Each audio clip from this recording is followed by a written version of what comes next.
New York City mayoral candidate Zohran Mamdani railing against President Trump all this week, going across the 5 boroughs, all against Trump on his tour. And his comments about a call from the former President Obama are getting a lot of attention as well. Here is what he said about it. That call happened soon after the primary. It was a call that I was honored to receive, and the contents of it were focused on the campaign that we ran, the importance of hope in our politics, and the ways in which we govern to deliver on that. And the lessons of that conversations are ones that I hold close to me as we continue to build this campaign to win the general election. Now the big question, will Obama endorse Mamdani? And could that be very influential if he does? Joining us to discuss, the founder of Bluestack Strategies, Maura Gillespie, and Fox News contributor Richard Fowler. This is interesting. Obama's been chatting with a few folks. We'll get to some of the other people he's been talking with in a moment. But what do you make of this call to Mamdani ahead of this very interesting election? Maura, to you first. I do think it speaks to the concern that Democrats have as far as where is the leadership and how to navigate this field where, by and large, the American people said that they were not interested in identity politics that the Harris-Biden administration was offering them. And then when Harris took over the ticket, she was more or less gaslighting us into believing that things were okay when they weren't. So they're now trying to navigate what does their electorate look like? How do they start winning again? And I do think it's interesting because they weren't winning in the past, but they go back to Obama where they were feeling victorious and winning some races. So testing out the waters here, how does this impact the midterms? And I think that'll be the first test, with New York City especially. Richard, to you now. He seemed, grateful for the call, but, very measured in the way he was speaking about it all. What do you make of this? Could this be a particularly influential, especially if Obama actually says, he's got my backing?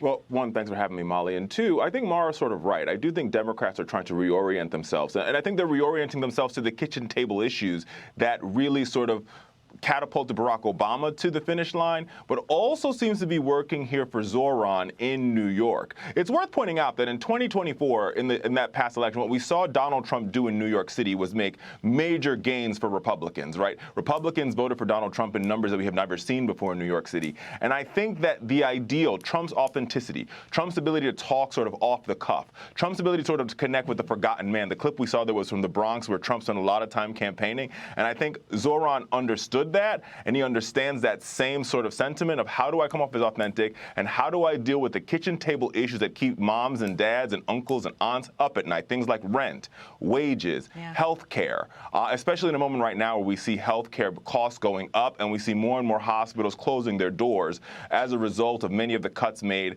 in the building just a couple blocks from here by House Republicans. Yeah, I think you're right, Richard, that he really clued into these issues and talked about them a lot over the course of his campaign, but also very controversial in other aspects related to how he responds to anti-Semitism, related to how very progressive and to the far left he is, so much so that Democrats seem a little nervous to really hop in behind him, particularly, for instance, Hakeem Jeffries, who, a bit of a dodge this week. Take a listen. I'm trying to understand why you would spend a significant amount of time asking me about the Democratic nominee who's not even the mayor, and it's not a legitimate point to raise about a president who is regularly attacking the free market economy. Why not let's just get it over with, though? Why you're prolonging the pain, leader? Why not just endorse Zohran? It's not that hard, right? Well, listen, I understand, but it's not like things aren't happening. I was just in Chicago. I was in Texas. I was in California. Right. We're in the middle of an unprecedented redistricting war.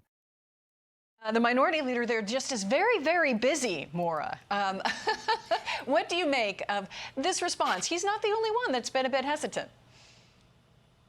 He's playing it safe because it's really unclear at this point what kind of impact the mayoral race in New York City will have on the Democratic Party as they seek out what does their leadership look like? Who is going to, kind of carry the torch for them as they try to win an election and try and gain back some power in Congress, or whether it be in some branch of the government. They are struggling to find that footing. And so I think Hakeem Jeffries recognizes that the controversy surrounding Mamdani isn't worth him putting his political capital behind him. And so he is hedging around it, but trying to, as they've all been doing, saying the campaign and being able to reach kitchen table issues, like Richard said, that's where they're talking about him in positive ways, but they won't go as far as to endorse him. Again, I do think it's just because they're not sure how to win yet in this new dynamic. Yeah, we also know that former President Obama has called the Texas Democrats, praising them for leaving the state over this redistricting fight. So why do you think that we're not seeing the sort of outreach from the former presidents, say Joe Biden and Kamala Harris? And do you think, and what do you make of Obama's message to the Texas Democrats, Richard?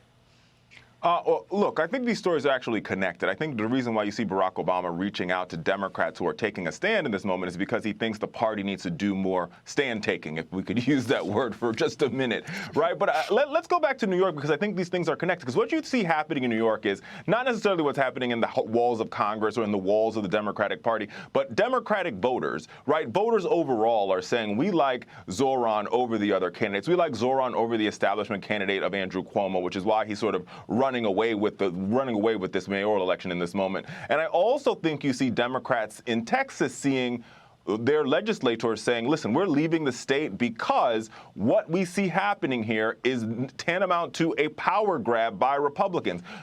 Forcing the legislature to redraw the map in the middle of a district, which is not only not part of the American practice or the American ideas, but it's also against the Constitution, which says we redraw after we count the voters once again at the census at the end of every decade. Republicans are clearly saying we don't want to do that. The president has told us he wants 5 more seats, and we're going to give it to him, even if the voters of Texas are a speed bump for us to get there.